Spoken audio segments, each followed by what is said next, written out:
Pernahkah Bapak atau Ibu bangun tidur di pagi hari dengan perasaan yang tidak nyaman, seolah tubuh belum benar-benar siap untuk bergerak? Leher bagian belakang terasa kaku dan berat, seperti ada beban yang menekan dari dalam. Kepala terasa sedikit pening, dan saat mencoba berdiri dari tempat tidur, kaki terasa tidak ringan. Bahkan ketika melangkah pelan ke kamar mandi atau ke dapur, tiba-tiba jempol kaki terasa nyeri, ngilu, panas, seperti ditusuk-tusuk ribuan jarum kecil. Sebagian besar orang akan langsung berkata dalam hati, "Ah, cuma pegal biasa." Ada juga yang berpikir, mungkin salah tidur. Ada yang menenangkan diri dengan mengatakan, namanya juga sudah tua, wajar kalau badan begini. Lalu bapak atau ibu mengoleskan minyak hangat, memijat sebentar, dan berharap semuanya akan hilang dengan sendirinya. Namun izinkan saya berkata dengan jujur dan dari hati ke hati. Pikiran seperti itu, pada sebagian orang, bisa menjadi kesalahan paling fatal dalam hidupnya. Karena apa yang bapak dan ibu anggap sebagai pegal biasa, bisa jadi bukan pegal sama sekali. Itu bisa jadi alarm darurat dari tubuh Anda sendiri. Sebuah peringatan keras yang sering diabaikan. Sebuah tanda bahwa ada sesuatu yang sedang rusak perlahan dari dalam tubuh. Masalahnya, tubuh kita tidak bisa berbicara dengan kata-kata. Tubuh hanya bisa mengirim sinyal. Dan rasa kaku, kesemutan, nyeri sendi, serta berat di kaki adalah bahasa tubuh yang sedang meminta tolong. Hari ini, saya ingin mengajak bapak dan ibu untuk berhenti sebentar. Berhenti menganggap remeh keluhan kecil yang sering datang berulang. Karena di balik keluhan itu, sering bersembunyi dua penyakit yang sangat berbahaya, yang sering disebut dokter sebagai pembunuh senyap pada usia lanjut. Dua penyakit ini jarang terasa di awal, tidak selalu menimbulkan rasa sakit hebat, tapi dampaknya bisa menghancurkan hidup dalam sekejap. Nama dua penyakit itu adalah kolesterol tinggi dan asam urat. Banyak orang berpikir kolesterol dan asam urat itu penyakit ringan. Bisa diobati nanti. Bisa dipikirkan belakangan. Padahal kenyataannya, kolesterol tinggi adalah salah satu penyebab utama stroke dan serangan jantung, sementara asam urat yang dibiarkan bisa merusak sendi, ginjal, dan membuat seseorang kehilangan kemampuan berjalan dengan normal. Yang paling berbahaya, kedua penyakit ini sering berjalan bersamaan, saling memperparah satu sama lain, dan menyerang secara perlahan tanpa disadari. Izinkan saya memperkenalkan diri. Saya Dr. Siska. Selama lebih dari 20 tahun saya menangani pasien dengan masalah metabolik, termasuk kolesterol dan asam urat. Di ruang praktik saya sudah melihat begitu banyak kisah yang menyayat hati. Pasien yang datang dengan langkah tertatih, sambil berkata, "Dok, padahal saya merasa baik-baik saja sebelumnya." Keluarga yang menangis karena orang yang mereka cintai tiba-tiba terkena stroke tanpa peringatan. Pasien yang menyesal karena terlalu lama menganggap nyeri sendi sebagai hal sepele. Dan hampir semua dari mereka mengatakan satu kalimat yang sama. Andai dulu saya lebih peduli dengan tanda-tanda kecil ini. Hari ini, saya tidak ingin bapak dan ibu mengulang penyesalan yang sama. Saya tidak akan menggunakan bahasa medis yang rumit.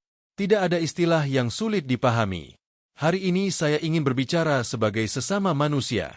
Sebagai seorang dokter yang ingin bapak dan ibu tetap bisa berjalan, tetap mandiri, tetap menikmati hidup bersama keluarga sampai usia lanjut. Di video ini, saya akan mengajak Anda memahami mengapa kolesterol dan asam urat sering muncul tanpa terasa. Tanda-tanda awal yang sering diabaikan lansia. Dan di bagian akhir nanti, saya akan membagikan satu ramuan alami sederhana dari dapur yang bisa membantu tubuh melawan kedua penyakit ini sebagai pendamping gaya hidup sehat, bukan pengganti obat. Namun sebelum sampai ke sana, bapak dan ibu harus benar-benar mengenal musuhnya terlebih dahulu. Karena tanpa pemahaman, solusi apapun hanya akan dianggap minuman biasa. Tapi dengan pemahaman, solusi itu bisa menjadi langkah awal menyelamatkan hidup Anda. Sekarang saya ingin mengajak Anda jujur pada diri sendiri. Coba ingat-ingat, keluhan apa yang paling sering Anda rasakan akhir-akhir ini? Apakah leher kaku, sendi sering linu, kaki mudah kesemutan, atau jempol kaki sering nyeri tiba-tiba? Tuliskan di kolom komentar usia Anda dan keluhan yang paling sering Anda rasakan.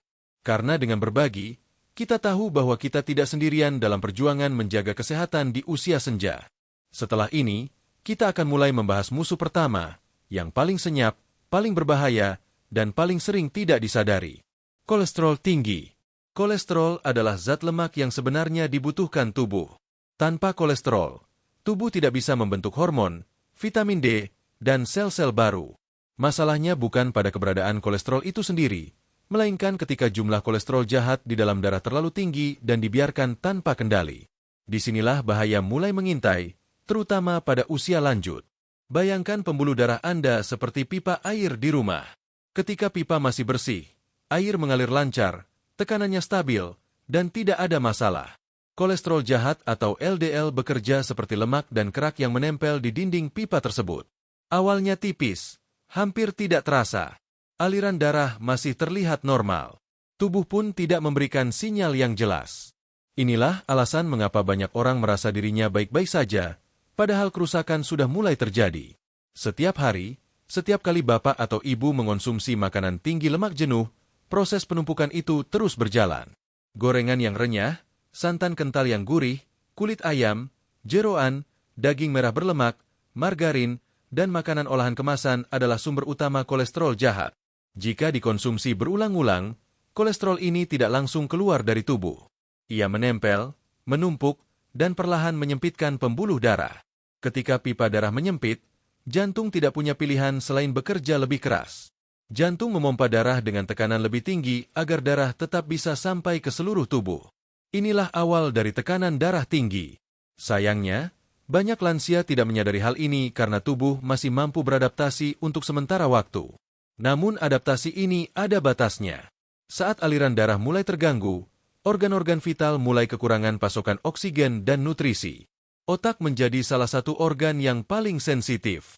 Itulah sebabnya tanda-tanda awal kolesterol tinggi sering muncul dalam bentuk leher terasa kaku, kepala terasa berat, sering pusing, atau tiba-tiba pandangan menjadi sedikit kabur. Tangan dan kaki mudah kesemutan karena saraf tidak mendapatkan aliran darah yang optimal. Banyak orang mengira keluhan ini adalah akibat kurang tidur atau kelelahan. Padahal, itu adalah sinyal bahwa pembuluh darah sudah tidak sebersih dulu. Kolesterol bekerja dalam diam, tidak menimbulkan rasa nyeri hebat, tidak membuat Anda langsung terbaring. Justru karena diam inilah ia sangat berbahaya. Masalah terbesar terjadi ketika tumpukan kolesterol ini berubah menjadi plak yang keras dan rapuh. Suatu saat, plak ini bisa pecah. Ketika pecah, tubuh menganggapnya sebagai luka dan langsung membentuk gumpalan darah untuk menutupnya. Jika gumpalan ini terlalu besar, aliran darah bisa tersumbat total. Jika sumbatan terjadi pada pembuluh darah jantung, terjadilah serangan jantung. Rasa nyerinya bisa menjalar dari dada ke lengan kiri, rahang, atau punggung. Napas terasa sesak, tubuh lemas, keringat dingin bercucuran. Dalam banyak kasus, serangan jantung datang tiba-tiba tanpa peringatan panjang. Jika sumbatan terjadi pada pembuluh darah otak, maka terjadilah stroke. Separuh tubuh bisa tiba-tiba lemas atau mati rasa. Mulut mencong, bicara peluh, penglihatan terganggu, bahkan bisa langsung kehilangan kesadaran. Dalam hitungan menit, hidup seseorang bisa berubah total. Dari yang sebelumnya mandiri, menjadi bergantung pada orang lain. Inilah mengapa kolesterol tinggi sering disebut sebagai pembunuh senyap. Ia tidak berteriak. Ia tidak memberi tanda yang jelas. Ia hanya bekerja pelan-pelan sampai kerusakan yang terjadi sudah terlalu parah untuk diperbaiki sepenuhnya. Pada usia lanjut, risiko ini menjadi jauh lebih tinggi. Metabolisme tubuh melambat. Hormon berubah. Pembuluh darah tidak selentur dulu. Apa yang dulu bisa ditoleransi tubuh saat usia muda, kini menjadi beban berat bagi sistem peredaran darah. Itulah sebabnya banyak lansia yang baru mengetahui kolesterolnya tinggi setelah terkena komplikasi. Lebih berbahaya lagi, kolesterol tinggi sering berjalan berdampingan dengan penyakit lain, seperti diabetes dan asam urat. Ketiganya saling memperparah kondisi tubuh. Ketika pembuluh darah sudah kotor oleh kolesterol, organ ginjal dan sendi menjadi lebih mudah rusak karena aliran darah tidak optimal. Tubuh kehilangan kemampuan membersihkan sisa metabolisme dengan baik. Jika bapak atau ibu saat ini sering merasa cepat lelah, kaki terasa berat saat berjalan, atau leher dan pundak terasa tegang tanpa sebab jelas, jangan abaikan. Itu bukan sekadar tanda usia. Itu adalah pesan dari tubuh bahwa sistem peredaran darah sedang bekerja di bawah tekanan. Namun memahami bahaya kolesterol saja belum cukup. Kita juga perlu memahami musuh kedua yang sering datang bersamaan, yang lebih berisik, lebih menyakitkan, dan langsung mengganggu aktivitas sehari-hari. Musuh itu adalah asam urat. Pada bagian selanjutnya, kita akan membahas bagaimana asam urat terbentuk, mengapa ia menyerang sendi secara tiba-tiba, dan mengapa rasa sakitnya bisa begitu luar biasa hingga membuat seseorang tidak bisa berjalan sama sekali.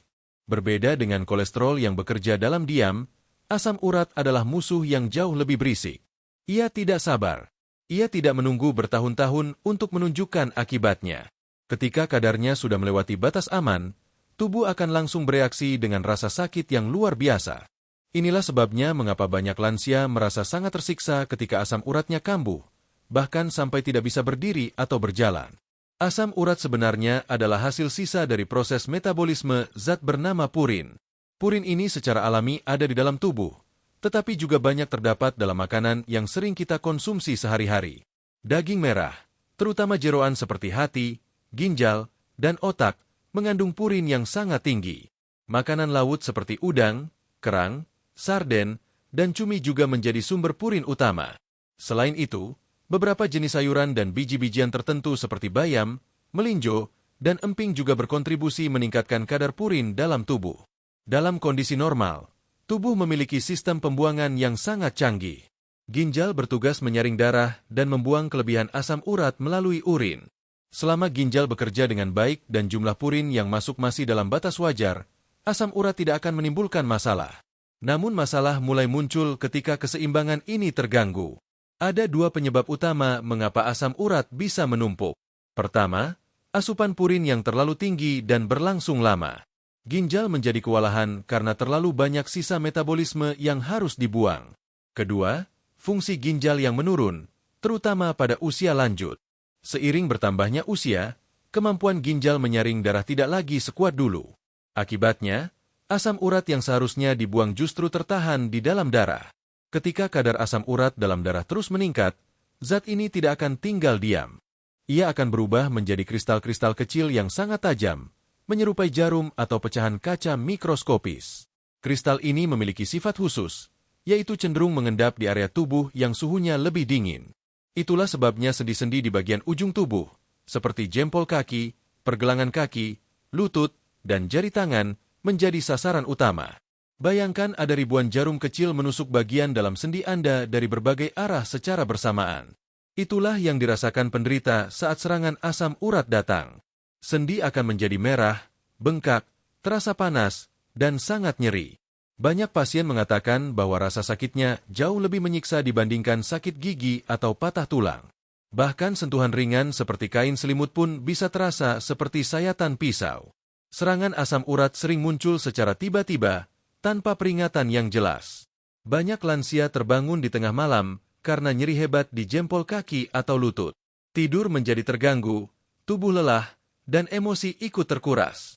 Jika serangan ini sering berulang dan tidak ditangani dengan baik, sendi bisa mengalami kerusakan permanen. Kristal asam urat yang terus menumpuk dapat membentuk benjolan keras di sekitar sendi yang disebut tofi. Benjolan ini tidak hanya mengganggu penampilan, tetapi juga membatasi pergerakan sendi. Pada tahap ini, penderita sering kehilangan kemampuan untuk berjalan normal, berjongkok, atau menggenggam benda dengan kuat. Masalah asam urat tidak berhenti di sendi saja. Kristal asam urat juga bisa mengendap di ginjal dan membentuk batu ginjal. Batu ini dapat menghambat aliran urin, menyebabkan nyeri hebat di pinggang, infeksi saluran kemih, dan dalam jangka panjang bisa merusak fungsi ginjal secara permanen. Ginjal yang rusak akan semakin sulit membuang asam urat, sehingga terbentuklah lingkaran masalah yang semakin memperparah kondisi tubuh. Yang sering tidak disadari adalah hubungan erat antara asam urat dan kolesterol. Pola makan yang tinggi lemak dan purin sering kali sama. Ketika seseorang mengalami kolesterol tinggi, biasanya gaya hidup dan pola makannya juga meningkatkan risiko asam urat. Ditambah lagi, pembuluh darah yang kotor akibat kolesterol membuat aliran darah ke ginjal dan sendi menjadi tidak optimal. Akibatnya, proses pembuangan asam urat menjadi semakin terganggu. Inilah sebabnya kolesterol dan asam urat sering disebut sebagai duo berbahaya. Kolesterol merusak pembuluh darah dan jantung secara perlahan, sementara asam urat menyiksa sendi dan ginjal dengan rasa sakit yang nyata. Keduanya sama-sama menurunkan kualitas hidup dan kemandirian lansia. Jika bapak atau ibu sering mengalami nyeri sendi mendadak, terutama di malam hari, atau merasa kaki menjadi semakin kaku dan sulit digerakkan, itu bukan kondisi yang boleh dianggap sepele. Itu adalah tanda bahwa tubuh sedang kewalahan menghadapi beban metabolisme yang berlebihan. Setelah memahami bagaimana kolesterol dan asam urat bekerja merusak tubuh, Pertanyaan berikutnya adalah, apakah ada cara untuk membantu tubuh melawan kedua musuh ini secara alami, aman, dan bisa dilakukan dari rumah? Pada bagian selanjutnya, kita akan mulai membahas pendekatan alami yang dapat membantu membersihkan pembuluh darah, meredakan peradangan sendi, dan mendukung kerja ginjal secara bertahap. Setelah memahami bagaimana kolesterol menyumbat pembuluh darah dan bagaimana asam urat merusak sendi serta ginjal, banyak orang langsung bertanya, kalau begitu, apakah cukup minum obat dari dokter saja? Pertanyaan ini sangat wajar, dan jawabannya perlu dipahami dengan jujur dan seimbang agar tidak menimbulkan kesalahpahaman yang berbahaya. Obat medis untuk kolesterol dan asam urat memang sangat penting. Obat-obatan ini berfungsi menurunkan kadar kolesterol jahat, menstabilkan plak di pembuluh darah, serta menekan produksi asam urat agar tidak terus meningkat. Pada banyak kasus, obat menyelamatkan nyawa dan mencegah komplikasi berat. Karena itu, obat dokter tidak boleh dianggap remeh atau ditinggalkan sembarangan. Namun ada satu hal yang sering luput dipahami. Obat bekerja seperti rem darurat. Ia menahan laju kerusakan agar tidak semakin parah. Tetapi obat tidak selalu memperbaiki akar masalah gaya hidup yang sudah berlangsung bertahun-tahun. Jika pola makan, kebiasaan minum, dan aktivitas fisik tidak berubah, tubuh tetap berada dalam kondisi terbebani setiap hari. Bayangkan tubuh seperti rumah yang pipa airnya sudah mulai kotor. Obat adalah alat yang membantu menjaga agar air masih bisa mengalir. Tetapi jika setiap hari Anda terus membuang lumpur ke dalam pipa, maka alat apapun akan bekerja semakin keras dan akhirnya tidak maksimal. Inilah yang terjadi pada banyak lansia. Mereka minum obat rutin, tetapi tetap sering merasakan leher kaku, kaki berat, sendi nyeri, dan tubuh mudah lelah. Pada usia lanjut, kemampuan tubuh untuk membersihkan racun dan sisa metabolisme juga menurun. Hati dan ginjal tidak lagi sekuat saat muda. Pembuluh darah kehilangan elastisitasnya. Sistem peradangan di dalam tubuh menjadi lebih sensitif. Akibatnya, sedikit kesalahan pola makan saja bisa langsung memicu keluhan. Disinilah pentingnya membantu tubuh dari dalam dengan cara yang lebih alami dan berkelanjutan. Bukan untuk menggantikan obat, tetapi untuk mendukung kerja tubuh agar lebih seimbang. Pendekatan ini disebut sebagai pencegahan sekunder, yaitu mencegah kondisi memburuk dan membantu tubuh memulihkan fungsinya secara perlahan. Tubuh manusia sebenarnya memiliki kemampuan menyembuhkan diri yang luar biasa, asalkan diberi lingkungan yang tepat. Ketika peradangan berkurang, aliran darah membaik, dan ginjal terbantu membuang sisa metabolisme, tubuh akan merespons dengan memperbaiki jaringan yang rusak secara bertahap. Inilah mengapa banyak pendekatan alami berfokus pada pembersihan, pengurangan peradangan, dan peningkatan sirkulasi darah. Masalahnya, banyak orang mencari solusi instan. Mereka berharap satu pil atau satu ramuan bisa langsung menghilangkan semua keluhan. Padahal, kerusakan yang terjadi tidak terbentuk dalam semalam. Kolesterol menumpuk bertahun-tahun. Asam urat meningkat perlahan seiring kebiasaan makan dan penurunan fungsi ginjal. Maka pemulihannya pun membutuhkan waktu dan konsistensi. Pendekatan alami yang tepat justru bekerja dengan cara yang lembut namun menyeluruh. Ia tidak memaksa tubuh, tetapi mengajak tubuh bekerja sama. Prinsip utamanya ada 3. Pertama, membantu melancarkan aliran darah agar nutrisi dan oksigen sampai ke seluruh jaringan. Kedua, mengurangi peradangan yang menjadi sumber nyeri dan kerusakan sendi. Ketiga, mendukung ginjal agar lebih efektif membuang kelebihan asam urat dan zat sisa lainnya. Jika ketiga prinsip ini berjalan bersama, tubuh akan mulai menunjukkan perubahan. Leher tidak lagi terlalu kaku saat bangun tidur. Kaki terasa lebih ringan saat berjalan. Nyeri sendi berkurang frekuensinya. Tidur menjadi lebih nyenyak karena tubuh tidak lagi dipenuhi sinyal nyeri dan peradangan. Namun perlu ditegaskan kembali, pendekatan alami bukan alasan untuk kembali makan sembarangan. Ia adalah pendamping perubahan gaya hidup, bukan penebus kebiasaan buruk. Tanpa perubahan pola makan dan kebiasaan sehari-hari, bantuan alami apapun tidak akan bertahan lama. Banyak lansia merasa putus asa karena merasa sudah mencoba berbagai obat dan terapi tetapi keluhan tetap datang dan pergi. Yang sering terjadi adalah tubuh tidak diberi kesempatan untuk benar-benar beristirahat dari beban metabolik. Asupan lemak, gula, dan purin tetap tinggi, sementara aktivitas fisik sangat minim.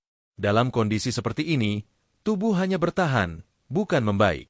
Karena itu, solusi yang akan dibahas selanjutnya bukan sekadar ramuan biasa.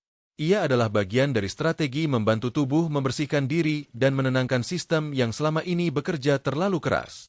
Ramuan ini menggunakan bahan-bahan yang sudah dikenal turun-temurun, mudah didapat, dan bekerja sesuai dengan prinsip alami tubuh.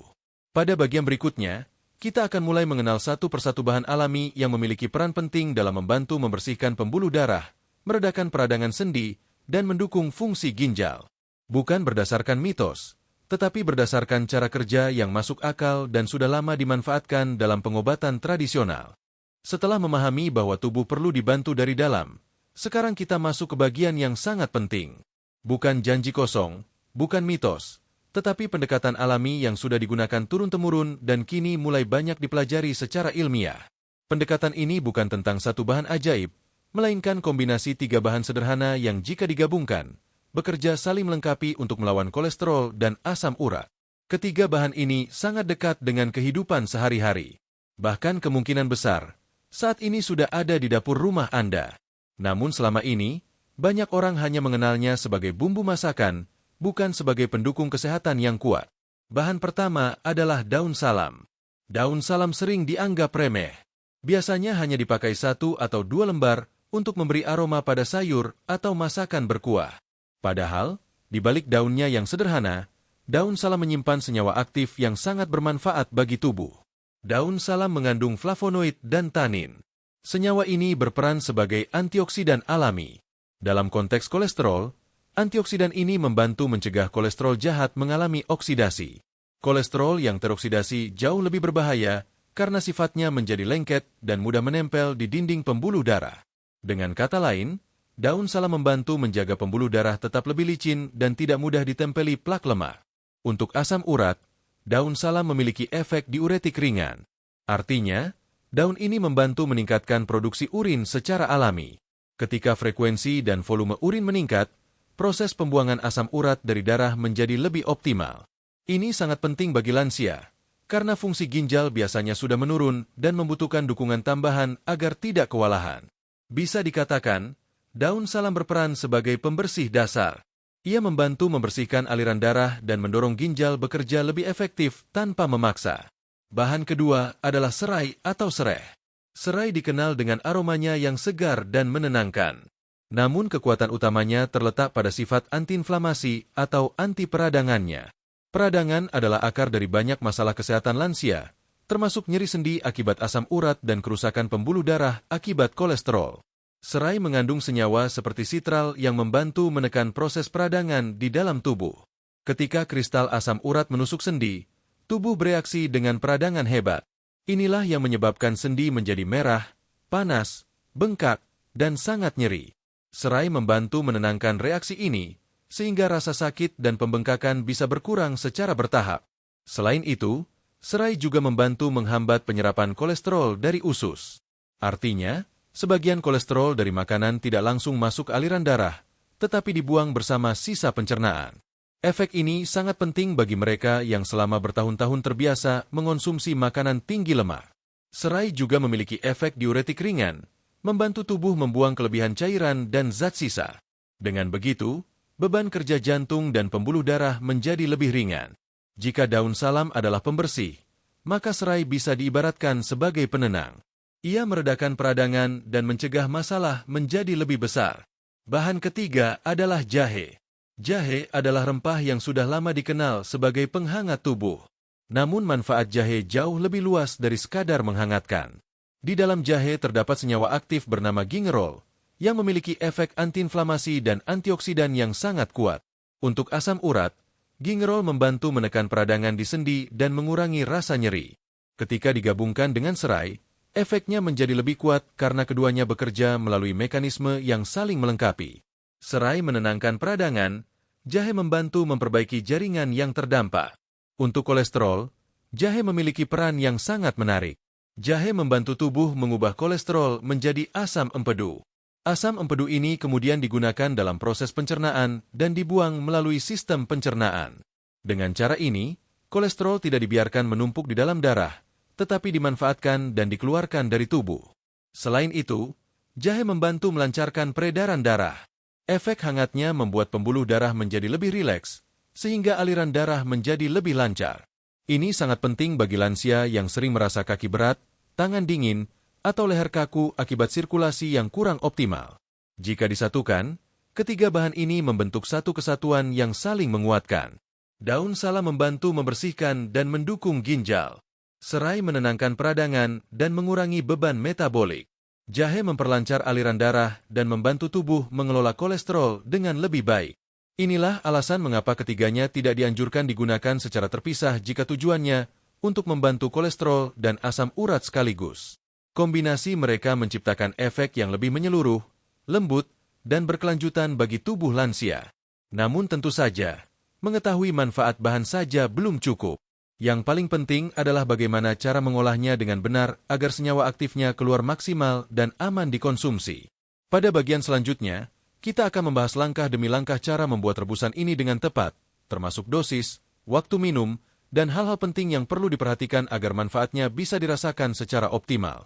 Setelah memahami peran masing-masing bahan, sekarang kita masuk ke tahap yang sangat menentukan. Banyak orang sudah tahu bahannya, tetapi keliru dalam cara mengolah dan waktu mengonsumsinya. Akibatnya, manfaat yang didapat tidak maksimal, bahkan ada yang merasa tidak ada perubahan sama sekali. Padahal masalahnya bukan pada bahannya, melainkan pada cara penggunaannya. Rebusan ini bekerja dengan prinsip sederhana, menarik sari aktif dari bahan secara perlahan, bukan dengan panas berlebihan yang justru bisa merusak kandungan alaminya. Karena itu, perhatikan setiap langkah dengan seksama. Pertama, siapkan bahan-bahannya dengan takaran yang tepat. Gunakan 10 lembar daun salam. Pilih daun yang masih hijau, tidak berlubang, dan tidak terlalu tua.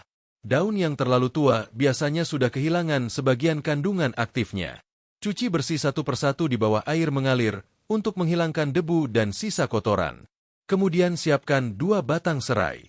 Pilih yang batangnya besar dan masih segar, karena disitulah minyak atsiri paling banyak tersimpan. Setelah dicuci bersih, geprek batang serai menggunakan ulekan atau gagang pisau sampai sedikit pecah. Langkah ini sangat penting karena bertujuan membuka serat serai agar zat aktifnya mudah keluar saat direbus. Selanjutnya siapkan 1 ruas jahe seukuran ibu jari orang dewasa. Pilih jahe yang segar dan aromanya kuat. Jahe tidak perlu dikupas, karena kulit jahe juga mengandung antioksidan. Cukup dicuci bersih lalu digeprek, sama seperti serai. Setelah semua bahan siap, siapkan sekitar 4 gelas air bersih, kira-kira 800 ml. Gunakan air minum biasa, bukan air mentah yang belum dimasak. Masukkan daun salam, serai yang sudah digeprek, dan jahe yang sudah digeprek ke dalam panci. Tuangkan air, lalu nyalakan api sedang. Tunggu sampai air mendidih. Setelah mendidih, kecilkan api dan biarkan rebusan berlangsung perlahan selama kurang lebih 15-20 menit, hingga air menyusut dan tersisa sekitar setengahnya, yaitu kurang lebih 2 gelas. Proses perebusan perlahan ini sangat penting. Api yang terlalu besar justru bisa merusak senyawa aktif dan membuat hasil rebusan menjadi kurang optimal. Dengan api kecil, sari daun salam, serai, dan jahe akan keluar perlahan dan tercampur sempurna. Setelah air menyusut, matikan api. Saring air rebusan ke dalam wadah atau gelas. Biarkan hangat. Jangan diminum saat masih terlalu panas karena bisa mengiritasi lambung, terutama pada lansia. Sekarang pertanyaan penting berikutnya adalah, kapan waktu terbaik untuk meminumnya? Rebusan ini dianjurkan diminum 2 kali sehari, masing-masing 1 gelas. Waktu pertama adalah pagi hari saat perut masih kosong, sekitar 30 menit sebelum sarapan. Pada waktu ini, sistem pencernaan belum bekerja keras, sehingga penyerapan senyawa aktif akan lebih maksimal. Tubuh ibarat spons yang siap menyerap nutrisi tanpa gangguan dari makanan lain. Waktu kedua adalah malam hari sebelum tidur. Saat tidur, tubuh melakukan proses perbaikan dan pembersihan secara alami. Ginjal bekerja menyaring darah, hati memproses racun, dan jaringan tubuh memperbaiki diri. Minum rebusan ini di malam hari membantu mendukung proses alami tersebut, terutama dalam membuang sisa asam urat dan menenangkan peradangan. Rebusan ini sebaiknya diminum secara rutin, bukan hanya saat nyeri muncul. Konsistensi adalah kunci. Umumnya, perubahan mulai dirasakan setelah 7 hingga 14 hari konsumsi rutin. Tubuh terasa lebih ringan, leher tidak sekaku sebelumnya, sendi tidak mudah nyeri, dan frekuensi kesemutan mulai berkurang. Namun perlu dipahami, setiap tubuh berbeda. Ada yang merasakan manfaat lebih cepat, ada juga yang membutuhkan waktu lebih lama, terutama jika kondisi kolesterol dan asam urat sudah berlangsung bertahun-tahun. Ada beberapa hal penting yang harus diperhatikan agar rebusan ini aman dan efektif. Pertama, jangan menambahkan gula atau pemanis buatan. Jika rasa terasa agak kuat, itu normal. Justru rasa tersebut menandakan senyawa aktifnya masih utuh. Menambahkan gula hanya akan menambah beban metabolik dan mengurangi manfaat. Kedua, jangan menyimpan rebusan terlalu lama. Idealnya, rebusan dibuat setiap hari. Jika terpaksa menyimpan, simpan di lemari es dan habiskan dalam waktu 24 jam. Rebusan yang sudah lebih dari 1 hari sebaiknya tidak dikonsumsi lagi karena kualitasnya sudah menurun. Ketiga, perhatikan reaksi tubuh. Jika Anda memiliki riwayat mak berat atau lambung sangat sensitif, coba mulai dengan setengah gelas terlebih dahulu, terutama di pagi hari. Jika tidak ada keluhan, dosis bisa ditingkatkan perlahan. Yang paling penting, rebusan ini bukan pengganti obat dokter. Jika Anda sedang mengonsumsi obat kolesterol atau asam urat, jangan menghentikannya secara sepihak. Rebusan ini adalah pendamping, bukan pengganti. Konsultasikan dengan dokter jika ingin mengonsumsi secara rutin dalam jangka panjang. Namun ada satu kesalahan besar yang sering dilakukan banyak orang. Mereka sudah minum rebusan ini, tetapi tidak mengubah apapun dalam pola hidupnya. Mereka tetap makan gorengan, jeroan, santan kental, dan jarang bergerak. Dalam kondisi seperti ini, manfaat rebusan akan sangat terbatas. Agar hasilnya benar-benar terasa, rebusan ini harus berjalan bersamaan dengan perubahan kebiasaan sederhana. Dan inilah yang akan kita bahas pada bagian terakhir, yaitu bagaimana menggabungkan ramuan ini dengan pola hidup yang tepat agar kolesterol dan asam urat tidak hanya turun sementara, tetapi benar-benar terkendali dalam jangka panjang. Pada titik ini, Bapak dan Ibu sudah memahami satu hal penting. Rebusan daun salam, serai, dan jahe adalah alat bantu yang sangat berguna, tetapi hasil akhirnya tetap ditentukan oleh kebiasaan sehari-hari. Tanpa perubahan kebiasaan, kolesterol dan asam urat akan selalu mencari celah untuk naik kembali, meskipun sempat turun sementara. Banyak lansia gagal bukan karena kurang obat atau kurang ramuan, tetapi karena tubuh terus dibebani setiap hari. Ibarat membersihkan rumah, tidak ada gunanya mengepel lantai jika sumber kotorannya tidak dihentikan. Karena itu, bab terakhir ini adalah fondasi utama agar semua usaha sebelumnya tidak sia-sia. Hal pertama yang harus diperbaiki adalah pola makan. Bukan berarti Bapak dan Ibu harus hidup menderita atau berhenti menikmati makanan sama sekali. Yang dibutuhkan adalah pengendalian, bukan penghapusan total. Kurangi gorengan, santan kental, kulit ayam, jeroan, dan daging merah berlemak. Jika selama ini dikonsumsi setiap hari, turunkan menjadi 2 kali seminggu, lalu seminggu sekali. Perubahan kecil yang konsisten jauh lebih efektif daripada niat besar yang hanya bertahan sebentar. Untuk asam urat, waspadai makanan tinggi purin seperti emping, melinjo, jeroan, dan makanan laut tertentu. Bukan berarti tidak boleh sama sekali, tetapi porsinya harus dikendalikan dan tidak dikonsumsi berdekatan dalam waktu singkat. Tubuh lansia tidak lagi mampu menoleransi lonjakan purin seperti saat usia muda. Perbanyak makanan yang menjadi teman baik bagi tubuh. Sayur-sayuran hijau dalam porsi wajar, buah-buahan segar, dan ikan yang mengandung lemak baik seperti ikan kembung, tongkol, atau salmon. Lemak baik membantu menurunkan kolesterol jahat dan menjaga elastisitas pembuluh darah. Hal kedua yang sering diremehkan adalah air putih. Bagi penderita asam urat, air putih bukan sekadar minuman, tetapi alat pembersih utama tubuh. Tanpa air yang cukup, ginjal tidak mampu membuang asam urat dengan baik. Biasakan minum air secara bertahap sepanjang hari, bukan sekaligus. Targetkan minimal 8 gelas sehari, lebih jika tidak ada pembatasan dari dokter. Hal ketiga adalah gerak tubuh. Banyak lansia takut bergerak karena khawatir nyeri sendi bertambah. Padahal justru kurang gerak membuat sendi semakin kaku dan peredaran darah semakin buruk. Tidak perlu olahraga berat.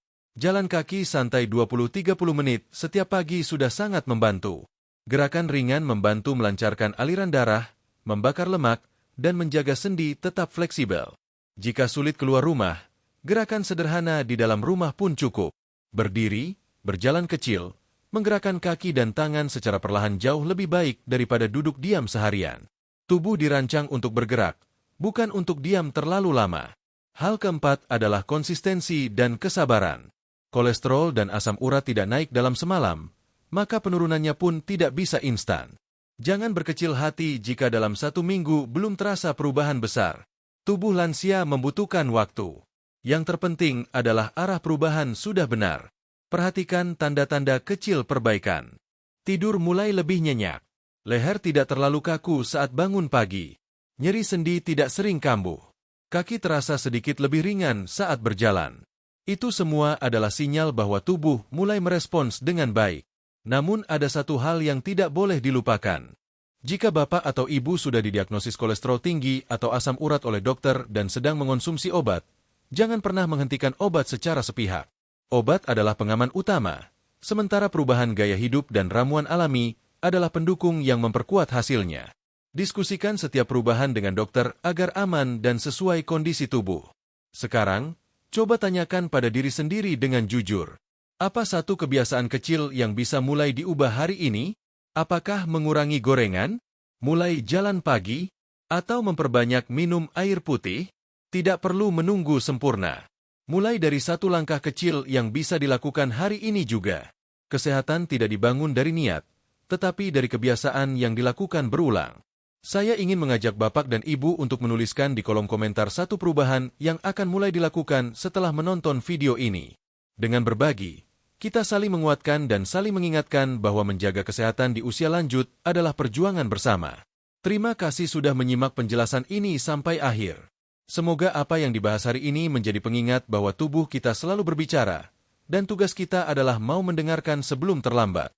Jaga kesehatan Anda, karena di usia senja, kesehatan adalah harta yang paling berharga.